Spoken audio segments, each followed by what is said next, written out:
If there is one day trip you absolutely have to take when visiting the south of Spain, it's this one. Today, I'm leaving the busy city of Málaga behind and taking the bus down the coast to the beautiful town of Nerja here in the Andalusia region of Spain. The drive takes only about 45 minutes, and the views along the way are incredible.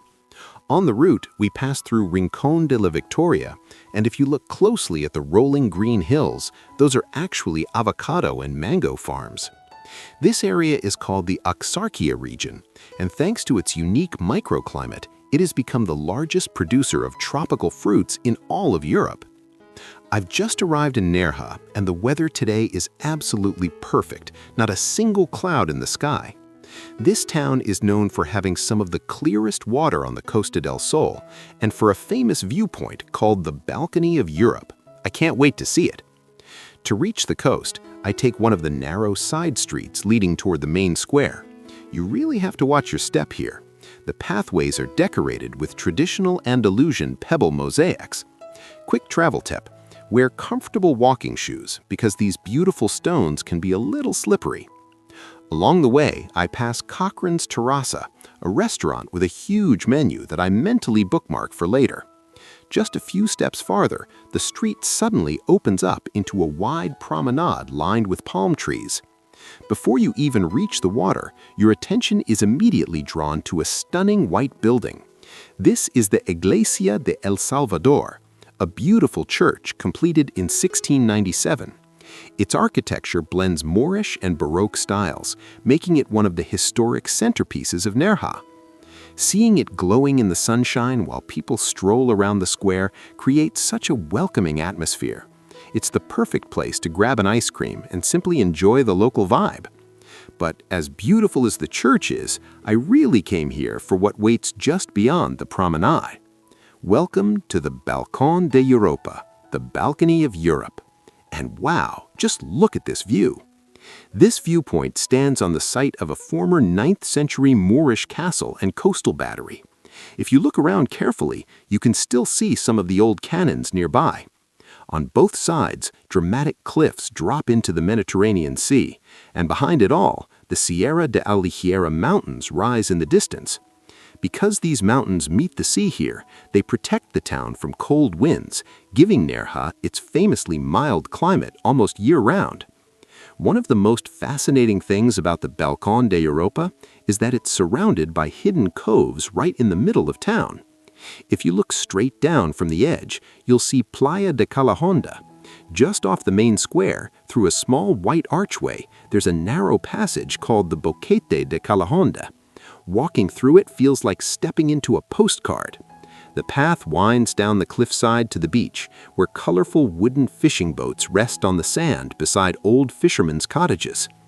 Back at the top, the views continue to impress.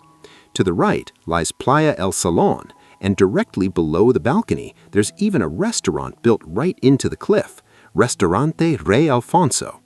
And of course, there's one more stop you can't miss. The life-size statue of King Alfonso XII stands in the square. The Spanish king visited Nerja after a major earthquake in 1884 and famously gave this viewpoint its name, the Balcony of Europe.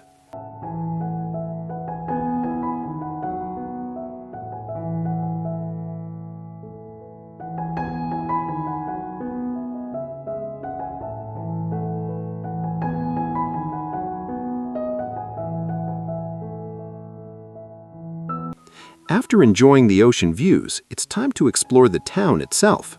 Just behind the balcony is Plaza de España, a modern square that houses the Museum of Nerja. From there, I wandered along the lively streets of Calle Pintada and Calle Carretas. These streets are filled with local restaurants, small shops, and classic Andalusian architecture. While walking, I stumble upon a massive stone monument in the middle of the street. Surprisingly, it's an actual stalactite taken from the famous Nerja caves, placed here to honor the town's prehistoric history. Continuing uphill brings me to Plaza Canterero, affectionately called Orange Square by the locals. With a small fountain and the scent of citrus in the air, it's a perfect shady spot to relax and watch everyday life pass by. While exploring the upper part of town, I discover something unexpectedly beautiful. the Cementerio Municipal de San Miguel. If you've never seen a traditional Andalusian cemetery before, it's quite striking. Instead of underground graves, families are laid to rest in whitewashed niches stacked neatly along the walls. Every space is decorated with colorful flowers, creating a vivid contrast against the deep blue Spanish sky. It's peaceful and visually powerful. If you visit, just remember to walk quietly and respectfully, as it remains a place of mourning for local families. After a full afternoon wandering through Nerja's streets, there's really only one place to finish the day: back at the Balcón de Europa for sunset. As the sun slowly drops, a golden light spreads across the town. The Sierra de Almijera mountains begin to glow with shades of orange and red. It almost looks unreal. The energy of Nerja changes completely at this time of day. The busy beach town becomes calm, romantic, and peaceful. Standing here on the edge of the cliff, listening to the waves below while the sky fades into soft shades of orange and blue, you realize there's absolutely no rush here. But eventually the sun slips below the horizon and it's time for me to head back to the station and catch the bus to Malaga. This day trip truly exceeded all my expectations, from the hidden mosaic pathways to the welcoming local culture and, of course, those unforgettable ocean views. If you enjoyed exploring Nerja with me today, let me know in the comments which part of the trip was your favorite. Thank you so much for being here. I'll see you in the next diary entry. Adios!